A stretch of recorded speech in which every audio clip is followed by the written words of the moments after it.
ਜ਼ਰੂਰੀ ਨਹੀਂ ਕਿ ਜਿਹੜੇ ਅੰਦਾਜ਼ੇ ਲਾਏ ਜਾ ਰਹੇ ਹੁਣ ਉਹ ਪੂਰੇ ਹੋਣ।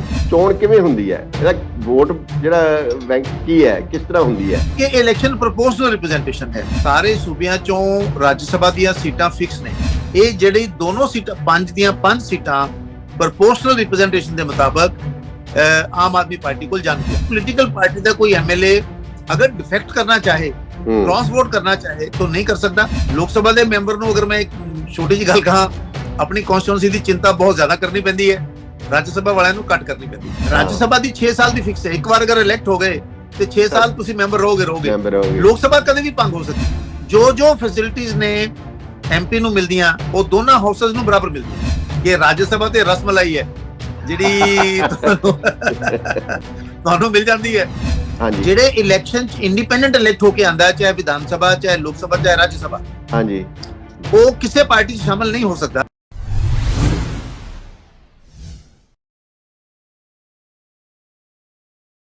ਬਾਬੂਸ਼ਾਹੀ ਟਾਈਮਸ ਸਭ ਦਾ ਸਵਾਗਤ ਹੈ। ਮੈਂ Baljit ਪੱਲੀ, editor, Babushahi network, babushaahi.com, ਤਿਰਛੀ ਨਜ਼ਰ ਮੀਡੀਆ। ਪੰਜਾਬ ਵਿਧਾਨ ਸਭਾ ਦੀਆਂ ਚੋਣਾਂ ਹੋ ਚੁੱਕੀਆਂ ਨੇ, ਰਿਜ਼ਲਟ ਆ ਚੁੱਕੇ ਨੇ, ਸਰਕਾਰ ਬਣ ਚੁੱਕੀ ਹੈ, ਮੁੱਖ ਮੰਤਰੀ ਨਵੇਂ ਬਣ ਚੁੱਕੇ ਨੇ ਭਗਵੰਤ ਮਾਨ, ਤੇ ਉਹਨਾਂ ਦੀ ਵਜ਼ਾਰਤ ਵੀ ਬਣ ਚੁੱਕੀ ਹੈ। 10 ਮੈਂਬਰੀ ਵਜ਼ਾਰਤ ਨੇ ਸਹੁੰ ਚੁੱਕ ਲਈ ਹੈ, ਹਲਫ ਲੈ ਲਿਆ ਤੇ ਸਰਕਾਰ ਨੇ ਆਪਣਾ ਕੰਮ ਸ਼ੁਰੂ ਕਰਤਾ। ਤੇ ਇਸ ਸਰਕਾਰ ਦੇ ਤੇ ਆਮ ਆਦਮੀ ਪਾਰਟੀ ਤੇ ਭਗਵੰਤ ਮਾਨ ਅੱਗੇ ਕਾਫੀ ਵੱਡੇ ਕੰਮ ਸਾਹਮਣੇ ਨੇ। ਹੁਣ ਚੈਲੰਜੇਬਲ ਵੀ ਹੈਗੇ ਨੇ ਤੇ ਫੌਰੀ ਕਰਨ ਵਾਲੇ ਵੀ ਹੈਗੇ ਨੇ। ਉਹਨਾਂ 'ਚ ਇੱਕ ਹੈ ਪੰਜਾਬ ਤੋਂ ਰਾਜ ਸਭਾ ਲਈ ਜੋ ਚੁਣੇ ਜਾਣੇ ਨੇ ਨੁਮਾਇੰਦੇ, ਉਹ ਇੱਕ ਫੌਰੀ ਕੰਮ ਹੈ ਜਿਹੜਾ ਕਿ ਇਸ ਸਰਕਾਰ ਨੂੰ ਤੇ ਮੁੱਖ ਮੰਤਰੀ ਨੂੰ ਕਰਨਾ ਪੈਣਾ, ਨਿਬੇੜਨਾ ਪੈਣਾ, ਨਜਿੱਠਣਾ ਪੈਣਾ। ਪੰਜਾਬ ਦੀਆਂ 5 ਰਾਜ ਸਭਾ ਸੀਟਾਂ ਜਿਹੜੀਆਂ ਉਹ ਖਾਲੀ ਹੋਈਆਂ ਨੇ, ਹੋ ਰਹੀਆਂ ਨੇ ਅਗਲੇ ਮਹੀਨੇ, ਤੇ ਉਹਨਾਂ ਦੇ ਅਗੇਂਸਟ ਪੰਜਾਬ ਚੋਂ ਹੁਣ 5 ਨਵੇਂ ਮੈਂਬਰ ਚੁਣੇ ਜਾਣੇ ਨੇ। ਉਹਨਾਂ ਦੀ ਥਾਂ ਤੇ ਰਿਪਲੇਸ ਕਰਨਗੇ ਜਿਹੜੇ। ਤੇ ਬਹੁਤ ਸਾਰੀ ਚਰਚਾ ਹੋ ਰਹੀ ਹੈ, ਅੰਦਾਜ਼ੇ ਲਾਏ ਜਾ ਰਹੇ ਨੇ। ਚਰਚਾ ਹਰਭਜਨ ਭੱਜੀ ਦੀ ਵੀ ਹੋਈ ਹੈ, ਰਾਘਵ ਚੱਡੇ ਦੀ ਵੀ ਹੋਈ ਹੈ ਕਿ ਹੋ ਸਕਦੇ ਨੇ, ਸੰਦੀਪ ਪਾਠਕ ਦੀ ਵੀ ਹੋ ਰਹੀ ਹੈ ਚਰਚਾ। ਤੇ ਹੋਰ ਇਹੋ ਜਿਹੇ ਕਿੰਨੇ ਜਾਣੇ ਹੋਣਗੇ ਜਿਨ੍ਹਾਂ ਦੀ ਚਰਚਾ ਨਹੀਂ ਹੋ ਰਹੀ, ਪਰ ਜਿਹੜੇ ਕੋਸ਼ਿਸ਼ 'ਚ ਹੋਣਗੇ, ਦੌੜ 'ਚ ਹੋਣਗੇ। ਪਹਿਲਾਂ ਰਵਾਇਤੀ ਪਾਰਟੀਆਂ ਵੇਲੇ ਇਸ ਤਰ੍ਹਾਂ ਹੁੰਦਾ ਸੀ ਕਿ ਚਿਹਰੇ ਜਾਣੇ ਪਛਾਣੇ ਬਹੁਤ ਹੁੰਦੇ ਸੀ, ਵੀ ਆਹ ਹੋ ਸਕਦੇ ਆ। ਜੇ ਅਕਾਲੀ ਦਲ ਹੁੰਦਾ ਸੀ ਤਾਂ ਢੀਂਡਸਾ ਹੋ ਸਕਦੇ ਆ, ਭੁੰਦੜ ਹੋ ਸਕਦੇ ਆ। ਨਹੀਂ, ਕਿਉਂਕਿ ਪਾਰਟੀ ਨਵੀਂ ਹੈ, ਬਹੁਤ ਸਾਰੇ ਚਿਹਰੇ ਨਵੇਂ ਨੇ, ਜਿੱਤੇ ਵੀ ਐਮਐਲਏ ਵੀ ਨਵੇਂ ਜਿੱਤੇ ਨੇ, ਤੇ ਪਾਰਟੀ ਦੇ ਵਿੱਚ ਜਿਹੜੇ ਕੰਮ ਕਰਦੇ ਨੇ ਉਹ ਵੀ ਨਵੇਂ ਨੇ। ਤੇ ਇੱਕ ਹੋਰ ਕਿ ਜੋ ਕੁਝ ਹੁਣ ਤੱਕ ਦਾ ਤਜਰਬਾ ਹੈਗਾ ਕੇਜਰੀਵਾਲ ਦਾ, ਆਪ ਸੁਪਰੀਮੋ ਕੇਜਰੀਵਾਲ ਦਾ, ਰਾਜ ਸਭਾ ਦੀਆਂ ਸੀਟਾਂ ਬਾਰੇ ਤੇ ਜਿਹੜੀਆਂ ਚੋਣਾਂ ਲੜਨ ਬਾਰੇ, ਚੋਣਾਂ ਦੇ ਉਮੀਦਵਾਰ ਬਣਾਉਣ ਬਾਰੇ, ਤੇ ਹੁਣ ਲਾਸਟ ਜਿਹੜਾ ਕੈਬਨਿਟ ਦੀ ਜੋ ਬਣਤਰ ਹੈ ਪੰਜਾਬ ਦੀ, ਉਹ ਵੀ ਅਨਐਕਸਪੈਕਟਡ ਹੋਈ ਆ। ਸੋ ਅਨਪ੍ਰੈਡਿਕਟੇਬਲ ਜਿਹੜਾ ਵਾਲਾ ਆਸਪੈਕਟ ਹੈ ਕਿ ਜੋ ਹੁਣ ਤੱਕ ਦਾ ਤਜਰਬਾ ਹੈ ਜਿਹੜੀ ਅਰਵਿੰਦ ਕੇਜਰੀਵਾਲ ਦੀ ਫੰਕਸ਼ਨਿੰਗ ਦਾ, ਤੇ ਹੁਣ ਪੰਜਾਬ ਦੇ ਵਿੱਚ ਵੀ ਉਹ ਦਿਸੀ ਹੈ ਕਿ ਜ਼ਰੂਰੀ ਨਹੀਂ ਕਿ ਜਿਹੜੇ ਅੰਦਾਜ਼ੇ ਲਾਏ ਜਾ ਰਹੇ ਹੁਣ ਉਹ ਪੂਰੇ ਹੋਣ। ਮਤਲਬ ਤੁਸੀਂ ਕੁਝ ਕਹਿ ਨਹੀਂ ਸਕਦੇ ਵੀ ਕੌਣ ਵਿੱਚੋਂ ਨਿਕਲੇ ਆਉਣਗੇ, ਛੁਪੇ ਰੁਸਤਮ ਨਿਕਲਣਗੇ ਤੇ ਕਿਹਦਾ ਲੱਗੇ। ਜਿਵੇਂ ਦਿੱਲੀ 'ਚ ਜਦੋਂ ਰਾਜ ਸਭਾ ਸੀਟਾਂ ਦਿੱਤੀਆਂ ਉਹਨਾਂ ਨੇ, ਤਾਂ ਇਹੋ ਜਿਹੇ ਚਿਹਰੇ ਆਏ ਜਾਂ ਇਹੋ ਜਿਹੇ ਉਮੀਦਵਾਰ ਆਏ ਉਹਨਾਂ ਨੇ ਬਣਾਏ ਜਿਨ੍ਹਾਂ ਦਾ ਮਤਲਬ ਅੰਦਾਜ਼ਾ ਨਹੀਂ ਸੀ ਲੋਕਾਂ ਨੂੰ, ਵੀ ਉਹ ਪੋਲੀਟੀਕਲ ਵੀ ਨਹੀਂ ਸੀਗੇ। ਸੋ ਇਸ ਕਰਕੇ ਪੰਜਾਬ ਦਾ ਵੀ ਅਜੇ ਇਹ ਮਸਲਾ ਹੈਗਾ ਕਿ ਕੌਣ ਹੋਣਗੇ। ਤੇ ਪਰ ਉਹਦੇ 'ਚ ਇੱਕ ਉਸ ਤੋਂ ਪਹਿਲਾਂ ਕਿ ਇਹਦਾ ਸਿਸਟਮ ਕੀ ਹੈ ਚੋਣ ਦਾ, ਬਹੁਤ ਸਾਰੇ ਲੋਕੀ ਮੈਨੂੰ ਵੀ ਸਵਾਲ ਕਰਦੇ ਨੇ, ਫੋਨ ਆਉਂਦੇ ਰਹਿੰਦੇ ਨੇ ਕਿ ਕਿਵੇਂ ਹੋਏਗੀ ਜੀ ਚੋਣ, ਕਿਵੇਂ ਪੈਣਗੀਆਂ ਵੋਟਾਂ, ਤੇ ਫਿਰ ਕੀ ਜਿਹੜੇ ਆਪ ਦੇ 5 ਚੁਣੇ ਜਾਣਗੇ ਜਾਂ ਘੱਟ ਹੋਣਗੇ। ਸੋ ਇਹਨਾਂ ਸਵਾਲਾਂ ਬਾਰੇ ਜਿਹੜਾ ਚੋਣ ਦਾ ਸਿਸਟਮ ਕੀ ਹੁੰਦਾ ਹੈ ਤੇ ਇਸ ਜਿਹੜੀ ਚੋਣ ਹੋਣੀ ਹੈ ਇਹਦੇ 'ਚ ਕੀ ਸੰਭਾਵਨਾਵਾਂ ਹੈਗੀਆਂ ਨੇ ਕਨਸਟੀਟਿਊਸ਼ਨਲ ਪ੍ਰੋਵੀਜ਼ਨਸ ਦੇ ਐਂਗਲ ਤੋਂ।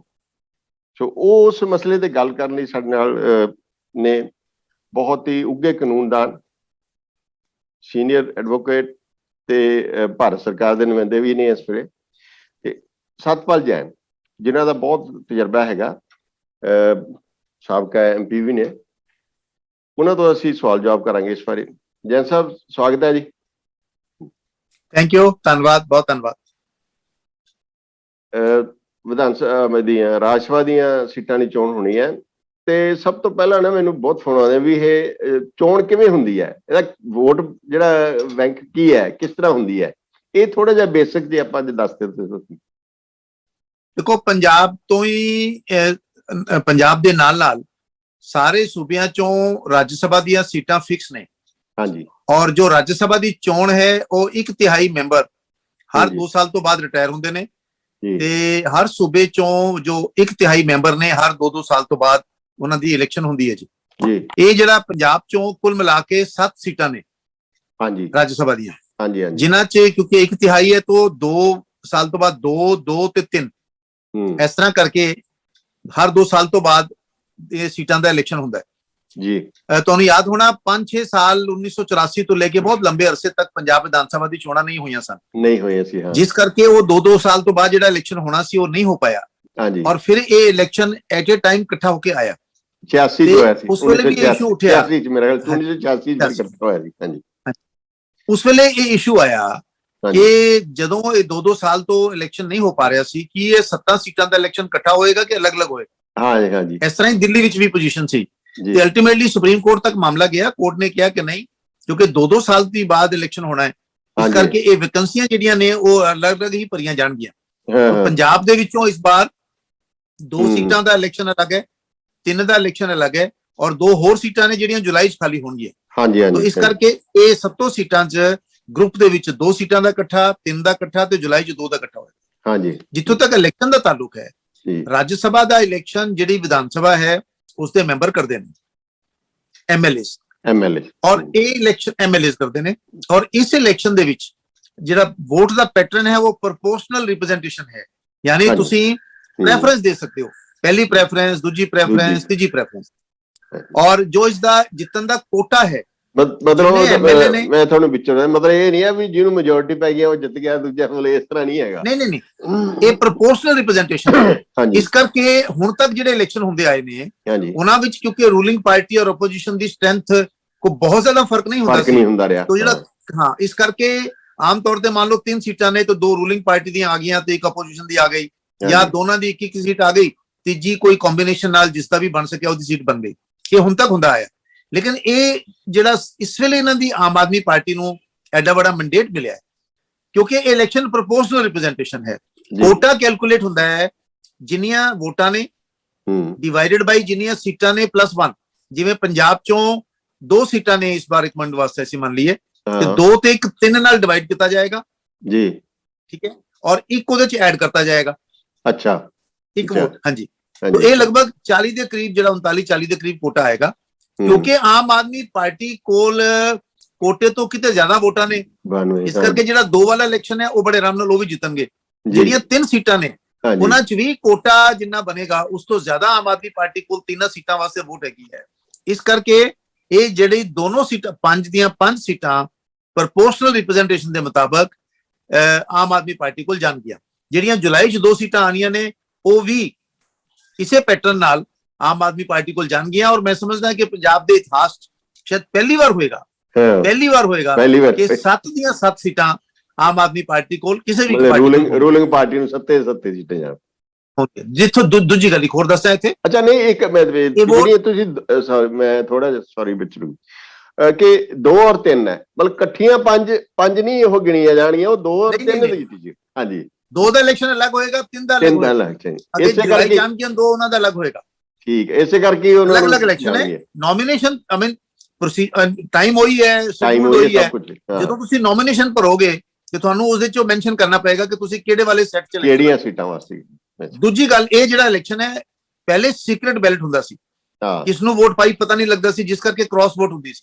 15-15, 20 ਲੱਖ, 25-25 ਲੱਖ ਰੁਪਏ ਤੱਕ ਦੇ ਵੀ ਇਲਜ਼ਾਮ ਲੱਗਦੇ ਸਨ ਕਿ ਵੋਟ ਲੈਣ ਵਾਸਤੇ ਦਿੱਤੇ, ਕਰੋੜਾਂ ਦੇ ਵੀ ਲੱਗਦੇ ਨੇ। ਉਸ ਤੋਂ ਬਾਅਦ 2004 ਜਦੋਂ ਸਾਡੀ ਸਰਕਾਰ ਸੀ ਉਦੋਂ ਇਹਦੇ ਚ ਅਮੈਂਡਮੈਂਟ ਹੋ ਗਈ ਹੈ ਹੁਣ ਜਿਹੜੇ ਪੋਲੀਟੀਕਲ ਪਾਰਟੀ ਦੇ ਮੈਂਬਰਸ ਨੇ, ਪੋਲੀਟੀਕਲ ਪਾਰਟੀ ਦੇ ਮੈਂਬਰ ਆਪਣਾ ਵੋਟ ਪਾ ਕੇ ਆਪਣੀ ਪਾਰਟੀ ਦੇ ਆਥੋਰਾਈਜ਼ਡ ਰਿਪਰੈਜ਼ੈਂਟੇਟਿਵ ਨੂੰ ਦਿਖਾਣਗੇ ਕਿ ਅਸੀਂ ਕਿਹਨੂੰ ਵੋਟ ਪਾਈਏ।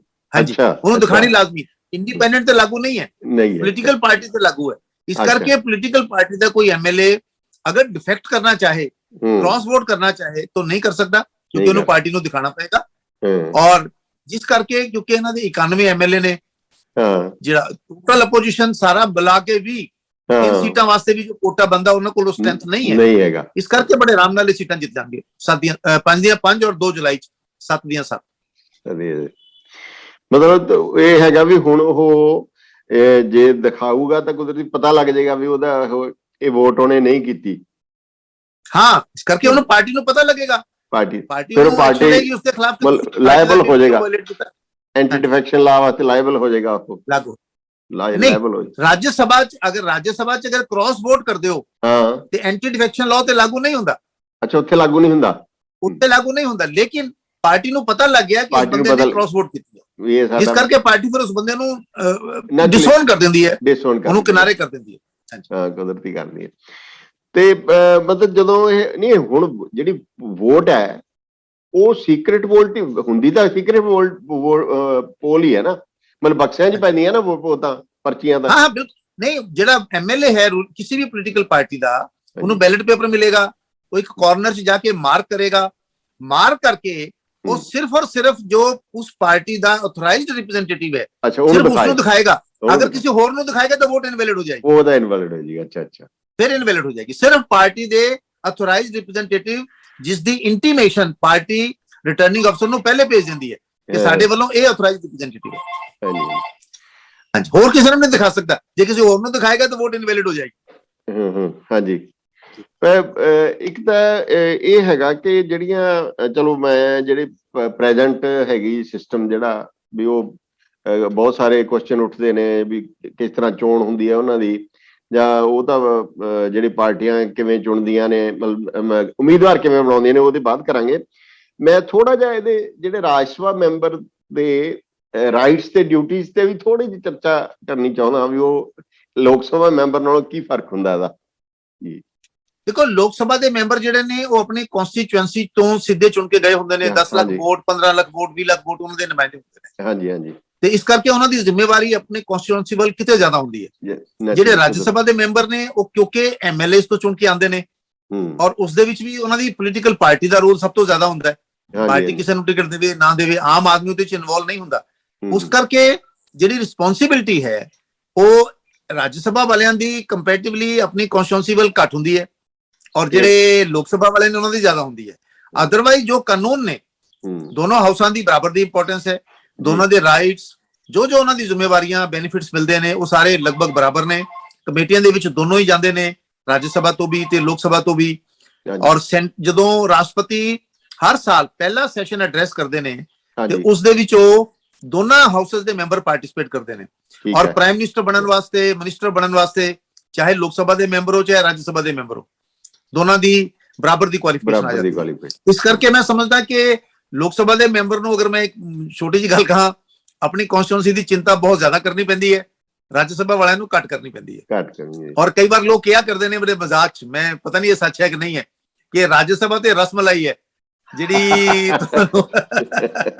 तुहानूं मिल जाती है, और लोक सभा जिहड़ी है मधानी मारनी पैंदी है बहुत लंबे अरसे तक, तब जाके कुछ चीज निकलती है। तुहाडा तां तजर्बा भी हैगा, तुहाडा तजर्बा भी है चंडीगढ़ दा। जी जी जी, नहीं मतलब थोड़ा मतलब राज सभा वालियां दी जिम्मेवारी तो स्टेट दी हुंदी सारे दी, ये कह सकदे आ। हां, उन्हां दी जिहड़ी प्रायोरिटीज ने, उन्हां दी कॉन्स्टिट्यूएंसी डिफरेंट है। मान लो अच्छा, फिर इन्हां दी टर्म फिक्स है, राज्य सभा दी 6 साल दी फिक्स है, एक बार अगर इलेक्ट हो गए ਤੇ 6 ਸਾਲ ਤੁਸੀਂ ਮੈਂਬਰ ਰਹੋਗੇ। ਲੋਕ ਸਭਾ ਕਦੇ ਵੀ ਭੰਗ ਹੋ ਸਕਦੀ ਹੈ। ਹਾਂ, ਲੋਕ ਸਭਾ ਤਾਂ ਅਸੀਂ ਦੇਖਿਆ ਕਈ ਵਾਰ ਉਹਨਾਂ ਨੂੰ ਦੁਬਾਰਾ ਇਲੈਕਸ਼ਨ ਜਾਣਾ ਪੈਂਦਾ ਹੈ। ਲੋਕ ਸਭਾ ਦਾ ਜਿਹੜਾ ਐਮਪੀ ਹੈ ਉਹਨੂੰ 5 ਸਾਲ ਤੋਂ ਬਾਅਦ ਦੁਬਾਰਾ ਇਲੈਕਸ਼ਨ ਲੜਨਾ ਪੈਂਦਾ ਹੈ, ਔਰ ਵਿਚਕਾਰ ਅਗਰ ਭੰਗ ਹੋ ਜਾਏ ਤੇ ਫਿਰ ਉਹ ਨਵੇਂ ਸਿਰੋਂ ਫਿਰ ਇਲੈਕਸ਼ਨ ਲੜਨਾ ਪੈਂਦਾ ਹੈ। ਰਾਜ ਸਭਾ ਤਾਂ ਜਿਹੜਾ ਇੱਕ ਵਾਰ ਚੜ ਗਿਆ ਉਹ 6 ਸਾਲ ਵਾਸਤੇ ਜਾਏਗਾ, 6 ਸਾਲ ਬਾਅਦ ਪੂਰੀ ਫਿਕਸ ਟਰਮ ਹੈ, ਕੋਈ ਨੂੰ ਹਟਾ ਨਹੀਂ ਸਕਦਾ ਵਿਚਕਾਰ, ਕੋਈ ਐਕਸੈਪਟ ਕਿ ਐਂਟੀ ਡਿਫੈਕਸ਼ਨ ਲਾਅ ਦੂਜੀ ਗੱਲਾਂ ਆ ਜਾਣ, ਅਦਰਵਾਈਜ਼ ਫਿਕਸ ਟਰਮ ਹੈ 6 ਸਾਲ ਦੀ। ਉਹਦੇ ਚ ਇਹ ਵੀ ਹੁੰਦਾ ਜਿਹੜਾ ਫੰਡ ਹੁੰਦਾ ਹੈ ਐਮਪੀ ਵਾਸਤੇ, ਜਿਹੜਾ ਡਿਸਕ੍ਰਿਸ਼ਨਰੀ ਮਤਲਬ ਪਿਛਲੇ ਮੇਰੇ ਖਿਆਲ 10 ਕਰੋੜ ਹੁੰਦਾ ਸੀ ਪਹਿਲਾਂ, ਹੁਣ ਪਤਾ ਨਹੀਂ ਕਿੰਨਾ ਹੈ। देखो वो सारे मैं कहना एमपी फंड है, ਹਾਂਜੀ एयर ट्रैवल है, रेलवे ट्रैवल है, रेजिडेंस है, जो फैसिलिटीज ने एमपी ਨੂੰ ਮਿਲਦੀਆਂ ਉਹ ਦੋਨਾਂ ਹਾਊਸਸ ਨੂੰ ਬਰਾਬਰ ਮਿਲਦੀਆਂ। ਨਹੀਂ ਉਹਦੇ ਚ ਦੂਸਰਾ ਕੋਈ ਫਰਕ ਉਹਦੇ ਚ ਨਹੀਂ, ਉਹ ਦੂਜਾ ਕਿਸੇ ਚ ਐਂਗਲ ਫਰਕ ਨਹੀਂ। ਨਹੀਂ, ਦੂਸਰਾ ਐਂਗਲ ਮੈਂ ਜਿਹੜਾ ਉਹ ਫੰਡ ਰਾਜ ਸਭਾ ਮੈਂਬਰ ਕੋਲੇ ਹੈ, ਉਹਦੀ ਚ ਇਹ ਪ੍ਰੋਵੀਜ਼ਨ ਹੈਗੀ ਮੇਰੇ ਖਿਆਲ ਕਿ ਉਹ ਸਾਰੇ ਕਿਤੇ ਵੀ ਖਰਚ ਸਕਦਾ ਸਟੇਟ ਦੇ ਵਿੱਚ। ਨਹੀਂ, ਉਹ ਜਿਹੜਾ ਰਾਜ ਸਭਾ ਦਾ ਮੈਂਬਰ ਹੈ ਉਸਦੀ ਕਨਸਟੀਚੁਐਂਸੀ ਸਟੇਟ ਹੈ, ਹਾਂ तो ਠੀਕ अपनी ਹੈ, स्टेट ਦੇ ਵਿੱਚ ਕਰ ਸਕਦਾ ਸਟੇਟ ਹੈ। ਦੇ ਜਿਹੜੇ ਵੀ ਕਿਸੇ ਐਮਪੀ ਦੇ ਬੈਨੀਫਿਟ ਨੇ, एयर ट्रैवलिंग है, फंड है, रेलवे ट्रैवलिंग है, रेजिडेंस है और स्टाफ है, डिस्क्रिशनरी फंड है, वो सारे बराबर ने, ਉਹਨਾਂ 'ਚ ਕੋਈ ਫਰਕ ਨਹੀਂ ਹੈਗਾ ਲੋਕ ਸਭਾ ਔਰ ਰਾਜ ਸਭਾ 'ਚ। ਪਰ ਇੱਕ ਪਹਿਲਾਂ ਕੁਐਸਚਨ ਉੱਠਦਾ ਰਿਹਾ ਹੈ ਕਿ ਜਿਹੜੇ ਰਾਜ ਸਭਾ ਐਮਪੀ ਨੇ ਉਹਨਾਂ ਨੇ ਦੂਸਰੀਆਂ ਸਟੇਟਸ ਦੇ ਵਿੱਚ ਕੋਈ ਦਿੱਤਾ, ਪੈਸਾ ਦਿੱਤਾ, ਜਿਵੇਂ ਪੰਜਾਬ ਦੇ ਇੱਕ ਵਾਰੀ ਉੱਠਿਆ ਸੀਗਾ ਸਵਾਲ ਵੀ ਹੋਰ ਸਟੇਟ ਦੇ ਵਿੱਚ ਕੁਝ ਦਿੱਤਾ, ਉਹ ਕੋਈ ਪ੍ਰੋਵੀਜ਼ਨ ਹੈ ਕੋਈ ਬਾਹਰ ਦੀ ਸਟੇਟ ਦੇ ਹਾਂ, ਸਕਦੇ ਨੇ? ਉਹ ਅਗਰ ਆਪਣੀ ਕਨਸਟੀਟਿਊਂਸੀ ਤੋਂ ਇਲਾਵਾ ਤੁਸੀਂ ਕਿਤੇ ਹੋਰ ਦੇਣਾ ਚਾਹੁੰਦੇ ਹੋ ਹਾਂਜੀ ਤੇ ਫਿਰ ਪਰਮਿਸ਼ਨ ਲੈ ਕੇ ਤੁਸੀਂ ਦੇ ਸਕਦੇ ਹੋ। ਸਪੈਸ਼ਲ ਕਾਜ਼, ਮੰਨ ਲਓ ਕਿਤੇ ਥਾਂ ਤੇ ਕੋਈ ਭੂਚਾਲ ਆ ਗਿਆ, ਹਾਂਜੀ ਬਾੜ ਆ ਗਈ, ਉੱਥੇ ਤੁਸੀਂ ਉਹਨਾਂ ਦੀ ਹੈਲਪ ਵਾਸਤੇ ਪੈਸਾ ਦੇਣਾ ਚਾਹੁੰਦੇ ਹੋ ਤਾਂ ਉਸ ਵਾਸਤੇ ਪਰਮਿਸ਼ਨ ਲੈਣੀ ਪੈਂਦੀ ਹੈ। ਪਰਮਿਸ਼ਨ ਲੈ ਕੇ ਉਹ ਲੋਕ ਸਭਾ ਵਾਲਿਆਂ ਨੂੰ ਵੀ ਰਾਜ ਸਭਾ ਵਾਲਿਆਂ ਨੂੰ ਵੀ ਦੋਨੋਂ ਪਰਮਿਸ਼ਨ ਲੈ ਕੇ ਦੇ ਸਕਦੇ ਨੇ। ਉਹ ਫਿਰ ਰਾਜ ਸਭਾ ਦੇ ਜਿਹੜੇ ਸਪੀਕਰ ਤੋਂ ਜਾਂ ਚੇਅਰਮੈਨ ਤੋਂ ਲੈਣੀ ਪੈਂਦੀ, ਕਿੱਥੋਂ ਲੈਣੀ ਪੈਂਦੀ? ਹਾਂਜੀ, ਉਹਨਾਂ ਤੋਂ ਪਰਮਿਸ਼ਨ ਲੈ ਕੇ ਫਿਰ ਉਹ ਦੇ ਸਕਦੇ। ਅੱਛਾ, ਇੱਕ ਇਹਦੇ ਨਾਲ ਜੁੜਿਆ ਜਿਹੜੇ ਨੋਮੀਨੇਟਡ ਮੈਂਬਰ ਹੁੰਦੇ ਨੇ ਰਾਜ ਸਭਾ ਦੇ, ਹੁਣ ਚਲੋ ਉਹ ਵੀ ਜ਼ਿਕਰ ਕਰ ਲਈਏ। ਹਾਂਜੀ, ਉਹ ਵੀ ਇੱਕ ਪ੍ਰੋਵੀਜ਼ਨ ਹੈਗੀ ਹੈ ਨਾ ਨੋਮੀਨੇਸ਼ਨਸ ਦੀ। ਜੀ, ਉਹ ਕੀ ਜਿਹੜੇ ਹੈ? ਨੋਮੀਨੇਟਡ ਮੈਂਬਰਸ ਨੇ, ਹਾਂਜੀ ਨੋਮੀਨੇਟਡ ਮੈਂਬਰਸ ਦੀ ਰਾਜ ਸਭਾ 'ਚ ਨੋਮੀਨੇਸ਼ਨ ਤੋਂ ਬਾਅਦ 6 ਮਹੀਨੇ ਦੇ ਅੰਦਰ ਉਹਨਾਂ ਦਾ ਰਾਈਟ ਹੈ ਉਹ ਕਿਸੇ ਪੋਲੀਟੀਕਲ ਪਾਰਟੀ ਨੂੰ ਜੁਆਇਨ ਕਰਨਾ ਚਾਹਣ ਤੇ ਕਰ ਸਕਦੇ ਨੇ। ਅਗਰ ਉਹ 6 ਮਹੀਨੇ 'ਚ ਕਿਸੇ ਪਾਰਟੀ ਨੂੰ ਜੁਆਇਨ ਕਰ ਲੈਂਦੇ ਨੇ ਤੇ ਉਸ ਪਾਰਟੀ ਦੇ ਮੈਂਬਰ ਬਣਨਗੇ, ਉਹਨਾਂ ਤੇ ਉਸ ਪਾਰਟੀ ਦਾ ਡਿਸਪਲਿਨ ਲਾਗੂ ਹੋਏਗਾ। ਅਗਰ ਉਹ ਨਹੀਂ ਕਰਦੇ ਤਾਂ ਉਹ ਇੰਡੀਪੈਂਡੈਂਟ ਰਹਿਣਗੇ। ਨੋਮੀਨੇਟਡ ਮੈਂਬਰਸ ਨੂੰ ਵੀ ਸਾਰੇ ਅਧਿਕਾਰ ਜਿਹੜੇ ਨੇ ਉਹ ਬਾਕੀਆਂ ਵਾਲੇ ਹਾਸਲ ਨੇ। ਸਿਰਫ ਇੱਕ ਜਿਹੜਾ ਪ੍ਰੈਜ਼ੀਡੈਂਟ ਦਾ ਔਰ ਵਾਈਸ ਪ੍ਰੈਜ਼ੀਡੈਂਟ ਦਾ ਇਲੈਕਸ਼ਨ ਹੁੰਦਾ ਹੈ ਉਸ ਦੇ ਵਿੱਚ ਨੋਮੀਨੇਟਡ ਵੋਟ ਨਹੀਂ ਪਾ ਸਕਦੇ। ਬਾਕੀ ਸਾਰੇ ਇਲੈਕਸ਼ਨਾਂ 'ਚ ਜਿਹੜੇ ਨੇ ਬਾਕੀ ਸਾਰੀ ਪ੍ਰੋਸੀਡਿੰਗ, ਪ੍ਰਿਵਿਲੇਜ, ਡਿਸਕ੍ਰਿਸ਼ਨਰੀ ਫੰਡ ਵਗੈਰਾ ਸਾਰੇ ਸਭ ਦੇ ਬਰਾਬਰ ਨੇ। ਤੇ ਉਹਨਾਂ ਦੇ ਪਾਰਟੀ ਦਾ ਵਿਪ ਵੀ ਨਹੀਂ ਕੋਈ ਲਾਗੂ ਹੁੰਦਾ, ਫਿਰ ਉਹਨਾਂ ਦੇ ਲਾਗੂ ਤਾਂ ਨਹੀਂ ਹੁੰਦਾ? ਅਗਰ ਉਹ ਪੋਲੀਟੀਕਲ ਪਾਰਟੀ ਜੁਆਇਨ ਕਰਨਗੇ ਤਾਂ ਉਹਨਾਂ ਤੇ ਵਿਪ ਲਾਗੂ ਹੋਏਗਾ। ਅਗਰ ਉਹ 6 ਮਹੀਨੇ 'ਚ ਨਹੀਂ ਕਰਦੇ ਤੇ ਬਾਅਦ 'ਚ ਫਿਰ ਜੁਆਇਨ ਵੀ ਨਹੀਂ ਕਰ ਸਕਦੇ, ਫਿਰ ਇੰਡੀਪੈਂਡੈਂਟ ਰਹਿਣਗੇ। ਫਿਰ ਇੰਡੀਪੈਂਡੈਂਟ ਵਾਲਾ ਉਹਨਾਂ ਤੇ ਪ੍ਰੋਟੋਕਾਲ ਲਾਗੂ ਹੋਏਗਾ। ਇੰਡੀਪੈਂਡੈਂਟ ਜਿਹੜੀ ਗੱਲ ਚੱਲ ਪਈ ਤੇ ਪੰਜਾਬ ਦੇ ਵਿੱਚ ਮੈਨੂੰ ਯਾਦ ਹੈ ਕਿ ਜਦੋਂ ਬਰਜਿੰਦਰ ਸਿੰਘ ਹਮਦਰਦ ਚੁਣੇ ਗਏ ਸੀ, ਉਹ ਹਾਲਾਂਕਿ ਉਹਨੂੰ ਸਪੋਰਟ ਤਾਂ ਸਰਕਾਰ ਨੇ ਕੀਤੀ ਸੀ, ਅਕਾਲੀ ਸਰਕਾਰ ਨੇ ਉਸ ਵੇਲੇ ਦੀ ਨੇ, ਪਰ ਉਹ ਇੰਡੀਪੈਂਡੈਂਟ ਨੋਮੀਨੇਸ਼ਨ ਉਹਨੇ ਐਜ਼ ਇੰਡੀਪੈਂਡੈਂਟ ਕੈਂਡੀਡੇਟ ਭਰਿਆ ਸੀ ਜੀ। ਤੇ ਪਰ ਉਹ ਖਰ ਜਿਹੜੀ ਸਰਕਾਰ ਦੀ ਸਪੋਰਟ ਵੀ ਸੀ, ਮੇਰੇ ਖਿਆਲ ਦੂਸਰੀ ਆਪੋਜੀਸ਼ਨ ਨੇ ਵੀ ਸਪੋਰਟ ਕੀਤੀ ਸੀ ਉਹਨਾਂ ਨੂੰ, ਤੇ ਉਹਨਾਂ ਨੇ ਇੰਡੀਪੈਂਡੈਂਟ ਨੋਮੀਨੇਟ ਭਰਿਆ ਸੀ ਉੱਥੇ। ਦੇਖੋ, ਦੋ ਗੱਲਾਂ ਸਮਝ ਲਓ। ਹਾਂਜੀ, ਜਿਹੜੇ ਇਲੈਕਸ਼ਨ 'ਚ ਇੰਡੀਪੈਂਡੈਂਟ ਇਲੈਕਟ ਹੋ ਕੇ ਆਂਦਾ, ਚਾਹੇ ਵਿਧਾਨ ਸਭਾ, ਚਾਹੇ ਲੋਕ ਸਭਾ, ਚਾਹੇ ਰਾਜ ਸਭਾ, ਹਾਂਜੀ, ਉਹ ਕਿਸੇ ਪਾਰਟੀ 'ਚ ਸ਼ਾਮਲ ਨਹੀਂ ਹੋ ਸਕਦਾ। ਅਗਰ ਕਿਸੇ ਪਾਰਟੀ 'ਚ ਸ਼ਾਮਲ ਹੋਏਗਾ ਤੇ ਉਹਦੀ ਮੈਂਬਰਸ਼ਿਪ ਖਤਮ ਹੋ ਜਾਏਗੀ। ਅੱਛਾ, ਇਹ ਸਿਰਫ ਨੋਮੀਨੇਟਡ ਮੈਂਬਰ ਨੂੰ ਡਿਸਕ੍ਰਿਸ਼ਨ ਦਿੱਤੀ ਹੈ ਕਿ ਅਗਰ ਤੁਸੀਂ ਨੋਮੀਨੇਸ਼ਨ ਤੋਂ ਬਾਅਦ 6 ਮਹੀਨੇ ਦੇ ਅੰਦਰ ਅੰਦਰ ਜੁਆਇਨ ਕਰਨਾ ਚਾਹੋ ਤਾਂ ਕਰ ਲਓ। ਅਗਰ 6 ਮਹੀਨੇ 'ਚ ਜੁਆਇਨ ਨਹੀਂ ਕਰਦੇ ਤੇ ਬਾਅਦ 'ਚ ਫਿਰ ਤੁਸੀਂ ਇੰਡੀਪੈਂਡੈਂਟ ਹੀ ਰਹੋਗੇ। ਔਰ ਇੰਡੀਪੈਂਡੈਂਟ ਐਮਪੀ ਜਾਂ ਐਮਐਲਏ ਕਿਸੇ ਪਾਰਟੀ 'ਚ ਜੁਆਇਨ ਨਹੀਂ ਕਰ ਸਕਦਾ, ਕਿਸੇ ਵੀ ਸਰਕਾਰ ਦੀ ਸਪੋਰਟ ਕਰ ਸਕਦਾ ਹੈ, ਕਿਸੇ ਸਰਕਾਰ 'ਚ ਮੰਤਰੀ ਬਣ ਸਕਦਾ ਹੈ, ਲੇਕਿਨ ਪਾਰਟੀ ਜੁਆਇਨ ਨਹੀਂ ਕਰ ਸਕਦਾ। ਪਾਰਟੀ ਜੁਆਇਨ ਨਹੀਂ ਕਰ ਸਕਦਾ। ਅੱਛਾ, ਹੁਣ ਆਈਏ ਇਸ ਮਸਲੇ ਤੇ ਕਿ ਜਿਹੜੇ ਪਾਰਟੀਆਂ ਵਾਲੇ ਜਾਂ ਸਰਕਾਰਾਂ ਵਾਲੇ ਜਦੋਂ ਨੋਮੀਨੇਟ ਕਰਦੇ ਨੇ, ਆਪਣੇ ਉਮੀਦਵਾਰ ਖੜੇ ਕਰਦੇ ਨੇ, ਉਹਦੇ 'ਚ ਬਹੁਤ ਚਰਚਾ ਚੱਲਦੀ ਹੈ।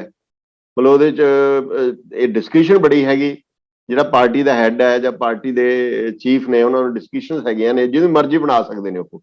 ਪਰ ਉਹਦੇ 'ਚ ਬੜੀ ਵਾਰੀ ਪਿਛਲੇ ਸਮੇਂ 'ਚ ਰੌਲੇ ਪੈਂਦੇ ਰਹੇ ਵੀ ਕਿਸੇ ਨੇ ਪੈਸੇ ਲੈ ਕੇ ਕਰਤੇ, ਜਾਂ ਕਿਸੇ ਨੇ ਲਾਲਚ ਕਰਤੇ, ਜਾਂ ਕਿਸੇ ਨੂੰ ਮੈਨੇਜ ਕਰ ਲਏ।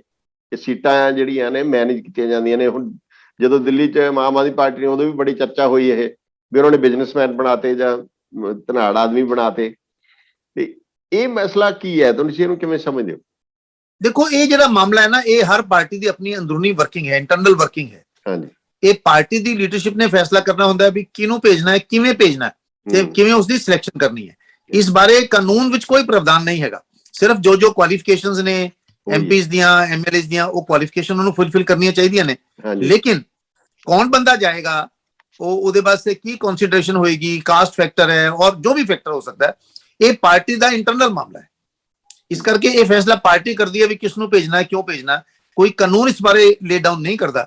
ਇਸ ਕਰਕੇ ਪਾਰਟੀ ਨੂੰ ਅਗਰ ਲੱਗਦਾ ਹੈ ਕਿ ਵੀ ਨਹੀਂ ਇਹ ਬੰਦਾ ਜ਼ਿਆਦਾ ਪਾਰਟੀ ਵਾਸਤੇ ਯੂਜ਼ਫੁਲ ਹੈ ਇਕਨੋਮਿਕ ਪੁਆਇੰਟ ਆਫ ਵਿਊ ਤੋਂ ਜਾਂ ਪੋਲੀਟੀਕਲ ਜਾਂ ਕਾਸਟ ਫੈਕਟਰ, ਤੇ ਪਾਰਟੀ ਉਸ ਨੂੰ ਦੇਖ ਕੇ ਟਿਕਟ ਦੇ ਸਕਦੀ।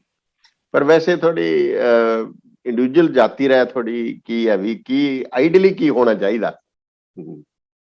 ਦੇਖੋ, ਮੈਂ ਸਮਝਦਾ ਕਿ ਜਿਹੜੀ ਪਾਰਲੀਮੈਂਟ ਹੈ, ਲੋਕ ਸਭਾ ਔਰ ਰਾਜ ਸਭਾ, ਇਹ ਹਿੰਦੁਸਤਾਨ ਦੀ ਸਭ ਤੋਂ ਸੁਪਰੀਮ ਇਲੈਕਟਡ ਬੋਡੀ ਹੈ। ਹਾਂਜੀ, ਮੇਰਾ ਆਪਣਾ ਪਰਸਨਲ ਵਿਊ ਹੈ ਕਿ ਇਹਦੇ 'ਚ ਜਦੋਂ ਤੁਸੀਂ ਬੰਦੇ ਭੇਜਣ ਲੱਗਦੇ ਹੋ ਤਾਂ ਜਿਹੜੇ ਲੋਕ ਕੁਆਲੀਫਾਈਡ ਨੇ, ਲਾਅ ਬਣਾ ਸਕਦੇ ਨੇ, ਲਾਅ ਨੂੰ ਸਮਝਦੇ ਨੇ, ਕਨਸਟੀਟਿਊਸ਼ਨ ਨੂੰ ਸਮਝਦੇ ਨੇ, ਔਰ ਇਸ ਦੇ ਨਾਲ ਨਾਲ ਡਿਫਰੈਂਟ ਫੀਲਡਸ ਜਿਨ੍ਹਾਂ ਨੇ ਕੰਮ ਕੀਤਾ, ਜਿਨ੍ਹਾਂ ਨੇ ਅਚੀਵਮੈਂਟ ਕੀਤੀ ਹੈ ਨੇਸ਼ਨ ਵਾਸਤੇ, ਕਮਿਊਨਿਟੀ ਵਾਸਤੇ, ਦੇਸ਼ ਵਾਸਤੇ, ਉਹਨਾਂ ਲੋਕਾਂ ਨੂੰ ਪ੍ਰੈਫਰੈਂਸ ਦੇਣੀ ਚਾਹੀਦੀ ਹੈ। ਬਹੁਤ ਹੀ ਅਣਜਾਣ ਲੋਕ ਜਿਹਨੂੰ ਪਤਾ ਹੀ ਨਹੀਂ ਹੈਗਾ ਕਿ ਪਾਰਲੀਮੈਂਟ ਕੀ ਹੈ, ਜਿਹਨੂੰ ਪਤਾ ਹੀ ਨਹੀਂ ਹੈ ਕਿ ਕਨਸਟੀਟਿਊਸ਼ਨ ਕੀ ਹੈਗਾ, ਉਹਨਾਂ ਨੂੰ ਲਿਆਣਾ ਮੈਨੂੰ ਲੱਗਦਾ ਕਿ ਬਹੁਤ ਜ਼ਿਆਦਾ ਯੂਜ਼ਫੁਲ ਨਹੀਂ ਹੋਏਗਾ।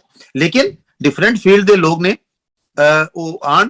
ਦੂਜੀ ਗੱਲ ਹੈ, ਬੰਦੇ 'ਚ ਕੈਪੈਸਿਟੀ ਹੋਣੀ ਚਾਹੀਦੀ ਹੈ ਕਿ ਅਗਰ ਪਹਿਲੇ ਮੰਨ ਲਓ ਉਹਨੂੰ ਨਹੀਂ ਵੀ ਪਤਾ, ਪਰ ਐਟਲੀਸਟ ਮੈਂਬਰ ਬਣਨ ਤੋਂ ਬਾਅਦ ਉਹ ਇੰਟਰਸਟ ਲਵੇ, ਉਹਦੇ 'ਚ ਲਰਨ ਕਰੇ, ਪਾਰਟਿਸਿਪੇਟ ਕਰੇ, ਤਾਂ ਕਿ ਇੱਕ ਡਿਬੇਟ ਦਾ ਲੈਵਲ ਜਿਹੜਾ ਹੈ ਨਾ ਉਹ ਉੱਪਰ ਤੋਂ ਉੱਪਰ ਹੋਰ ਜ਼ਿਆਦਾ ਅੱਗੇ ਜਾਵੇ। ਇਹ ਮੇਰਾ ਆਪਣਾ ਬਾਤ ਹੈ। ਬਾਕੀ ਹਰ ਪਾਰਟੀ ਦੀ ਆਪਣੀ ਕਨਸੀਡਰੇਸ਼ਨ ਹੁੰਦੀ ਹੈ, ਕਾਸਟ ਫੈਕਟਰ ਹੈ, ਰੀਜਨ ਫੈਕਟਰ ਹੈ। ਹੁਣ ਪੰਜਾਬ 'ਚ ਕੱਲ ਮੰਤਰੀ ਮੰਡਲ ਬਣਿਆ ਤੇ ਕੱਲ ਆ ਰਿਹਾ ਜੀ ਫਲਾਣੇ ਜ਼ਿਲ੍ਹੇ 'ਚੋਂ ਬੰਦੇ ਨਹੀਂ ਹੈਗੇ ਜੀ, ਉੱਥੋਂ ਘੱਟ ਹੈਗੇ ਨੇ ਜੀ, ਉੱਥੋਂ ਜ਼ਿਆਦਾ ਹੈਗੇ ਨੇ। ਤਾਂ ਇਹ ਪੋਲੀਟੀਕਲ ਕਨਸੀਡਰੇਸ਼ਨ ਹੈ, ਇਹ ਵੀ ਮੈਟਰ ਕਰਦੀਆਂ ਨੇ।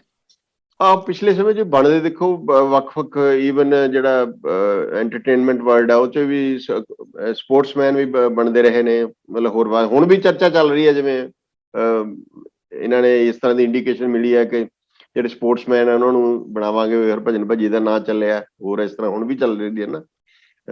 ਤੁਹਾਡਾ ਮਤਲਬ ਵੀ ਵੱਖ-ਵੱਖ ਫੀਲਡ ਦੇ ਜਿਹੜੇ ਐਕਸਪੀਰੀਅੰਸ ਵਾਲੇ, ਅਚੀਵਮੈਂਟਸ ਵਾਲੇ ਤਾਂ ਹੋਣੇ ਹੀ ਚਾਹੀਦੇ ਆ ਵਿੱਚ। ਹਾਂ, ਮਤਲਬ ਸਾਰੀ ਗੱਲ ਦੇਖਣ ਤੋਂ ਬਾਅਦ ਬਿਲਕੁਲ ਹੋਣੇ ਚਾਹੀਦੇ ਨੇ ਜਿਨ੍ਹਾਂ ਲੋਕਾਂ ਨੇ ਡਿਫਰੈਂਟ ਫੀਲਡਸ ਕੰਮ ਕੀਤਾ ਹੈ। ਰਾਜ ਸਭਾ ਬੇਸਿਕਲੀ ਉਹਨਾਂ ਲੋਕਾਂ ਵਾਸਤੇ ਹੈ ਜਿਹੜੇ ਇੰਟੈਲੈਕਚੁਅਲਸ ਨੇ, ਜਿਨ੍ਹਾਂ ਨੇ ਆਪਣੇ ਆਪਣੇ ਫੀਲਡ ਦੇ ਵਿੱਚ ਮਹਾਰਤ ਹਾਸਲ ਕੀਤੀ ਹੈ, ਲੇਕਿਨ ਉਹ ਵਿਧਾਨ ਸਭਾ ਜਾਂ ਲੋਕ ਸਭਾ ਦੀ ਇਲੈਕਸ਼ਨ ਲੜਨ ਦੇ ਵਿੱਚ ਉਹਨਾਂ ਨੂੰ ਦਿੱਕਤ ਪਰੇਸ਼ਾਨੀ ਹੈ, ਉਹਨਾਂ ਵਾਸਤੇ ਸੁਟੇਬਲ ਨਹੀਂ ਹੈਗਾ।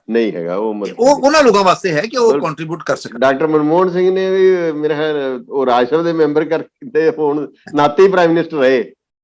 ਹਾਂਜੀ ਹਾਂਜੀ, ਰਾਜ ਸਭਾ ਦੇ ਮੈਂਬਰ ਸਨ ਉਹ, ਔਰ ਅਸਾਮ ਤੋਂ ਇਲੈਕਟ ਹੋ ਕੇ ਆਏ ਸੀ, ਔਰ ਉਹ ਰਾਜ ਸਭਾ ਦੇ ਮੈਂਬਰ ਹੋਣ ਦੇ ਨਾਤੇ ਹੀ ਉਹ ਹਿੰਦੁਸਤਾਨ ਦੇ ਪ੍ਰਾਈਮ ਮਿਨਿਸਟਰ ਹੈ।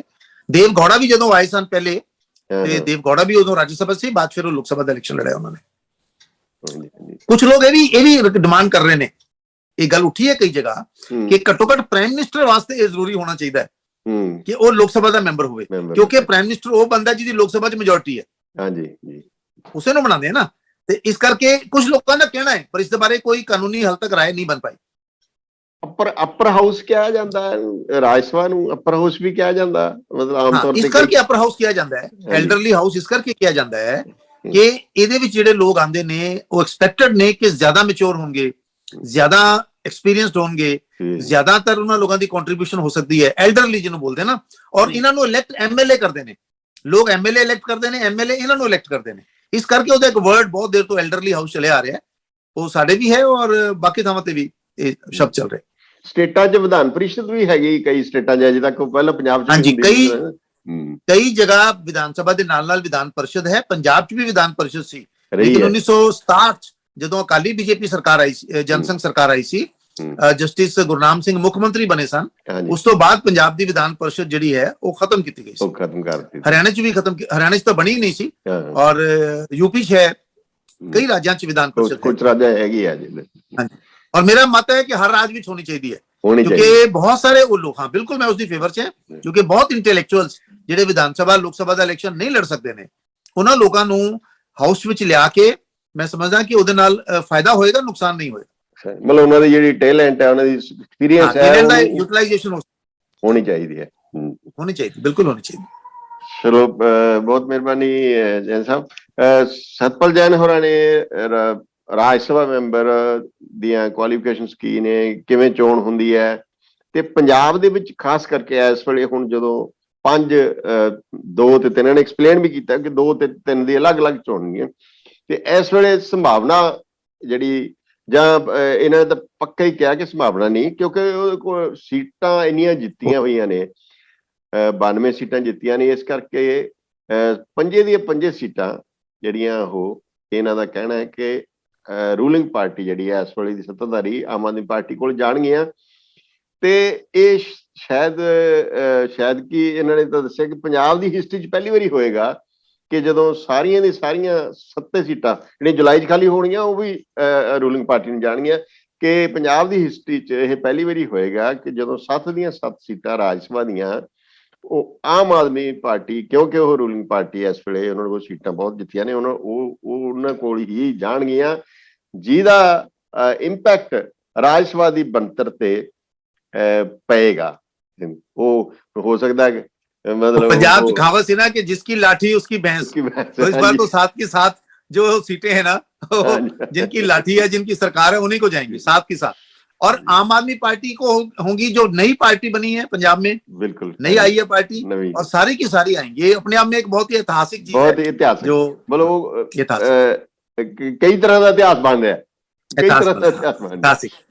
और जिथों तक मेरा ख्याल है बाकी सूबਿਆਂ 'ਚ ਵੀ ਕਿਤੇ ਹੁੰਦਾ ਹੈ ਕਿ ਸਾਰੀਆਂ ਦੀ ਸਾਰੀਆਂ ਹੁਣ ਜਿੱਥੇ ਘੱਟ ਸੀਟਾਂ ਨੇ, ਇੱਕ ਸੀਟ ਹੋਏ, ਜਿਵੇਂ ਹਿਮਾਚਲ 'ਚ 3 ਹੈ, ਹੁਣ ਹਿਮਾਚਲ 3 ਦੀਆਂ 3 ਬੀਜੇਪੀ ਕੋਲ ਹੋ ਜਾਣਗੀਆਂ। ਲੇਕਿਨ ਯੂਪੀ 'ਚ ਹੈ ਜਿਵੇਂ 11 ਚੋਂ 9 ਜਾਂ 10 ਬੀਜੇਪੀ ਕੋਲ ਆਣਗੀਆਂ, ਪਰ ਸਾਰੀਆਂ ਕਿਸੇ ਇੱਕ ਪਾਰਟੀ ਕੋਲ ਟੋਟਲ ਦੀ ਟੋਟਲ ਸਾਡੇ ਤੇ ਇੱਥੇ ਮਤਲਬ 7 ਦੀਆਂ 7 ਇਹਨਾਂ ਕੋਲ ਹੋਣਗੀਆਂ। ਬਹੁਤ ਹਿਸਟੋਰਿਕ ਅੱਜ ਮੈंने ਥੋੜੀ ਜਿਹੀ ਜ਼ਿਕਰ ਕਰ ਲਿਆ 1986 ਜਦੋਂ ਚੋਣ ਹੋਈ ਤੇ ਸਿਮਰਜੀਤ ਸਿੰਘ ਮਾਨ ਰਾਜ ਸਭਾ ਮੈਂਬਰ ਸੀ ਤੇ ਦੂਜੇ ਪਾਸੇ ਹੰਸਪਾਲ ਸੀਗੇ, ਜਿਹੜੇ ਐਚਐਸ ਹੰਸਪਾਲ ਕਾਂਗਰਸ ਵੱਲੋਂ। ਤੇ ਉਦੋਂ ਉਹ ਕਿਉਂਕਿ ਪਾਰਟੀਆਂ ਦਾ ਅਲੱਗ-ਅਲੱਗ ਗਿਣਤੀ ਸੀਗੀ ਤੇ ਉਹਨਾਂ ਨੇ ਮੈਨੂੰ ਦੱਸਿਆ, ਹੰਸਪਾਲ ਕਹਿੰਦੇ ਮੈਨੂੰ 37 ਵੋਟਾਂ ਬਣਦੀਆਂ ਸੀ ਤੇ 38 ਚਾਹੀਦੀਆਂ ਸੀ ਤੇ ਇੱਕ ਪਤਾ ਹੀ ਨਹੀਂ ਲੱਗਿਆ ਕੌਣ ਪਾ ਗਿਆ ਵੋਟ ਤੇ ਉਹ ਮੈਂਬਰ ਨਹੀਂ, ਉਹ ਉਹਨਾਂ ਨੂੰ ਉਹ ਨਾਂ ਨਹੀਂ ਲੈਣਾ ਚਾਹੁੰਦੇ। ਉਸ ਵੇਲੇ ਸਿਮਰਜੀਤ ਸਿੰਘ ਮਾਨ ਦੇ ਖਿਲਾਫ ਕਾਂਗਰਸ 'ਚ ਵੀ ਮਾਹੌਲ ਸੀ, ਸਿਮਰਜੀਤ ਸਿੰਘ ਮਾਨ ਦੇ ਖਿਲਾਫ ਬਾਕੀ ਪਾਰਟੀ 'ਚ ਵੀ ਮਾਹੌਲ ਸੀ। ਔਰ ਇਸ ਕਰਕੇ मान साहब ना जान ਤੇ ਕੁਝ ਐਮਐਲਏਜ਼ ਨੇ ਜਾਣਬੁੱਝ ਕੇ ਵੋਟ ਕ੍ਰਾਸ ਕਰਕੇ ਹੰਸਪਾਲ ਜੀ ਨੂੰ ਪਾਈ ਸੀ, ਮੈਨੂੰ ਯਾਦ ਹੈ, ਪਤਾ ਮੈਨੂੰ ਉਹ ਸਾਰਾ ਵਾਕਾ।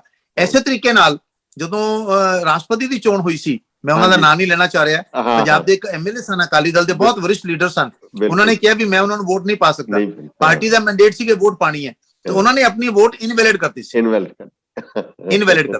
ਇਸ ਕਰਕੇ ਹਰ ਇਲੈਕਸ਼ਨ 'ਚ ਕਿਤੇ ਨਾ ਕਿਤੇ ਪਹਿਲੇ ਕ੍ਰਾਸ ਵੋਟ ਹੁੰਦੀ ਸੀ, ਲੇਕਿਨ ਹੁਣ ਕਿਉਂਕਿ ਦਿਖਾਣੀ ਪੈਂਦੀ ਹੈ ਪਾਰਟੀ ਦੀ ਲੀਡਰਸ਼ਿਪ ਨੂੰ, ਇਸ ਕਰਕੇ ਉਹ ਪੋਸਿਬਿਲਿਟੀ ਘੱਟ ਹੈ।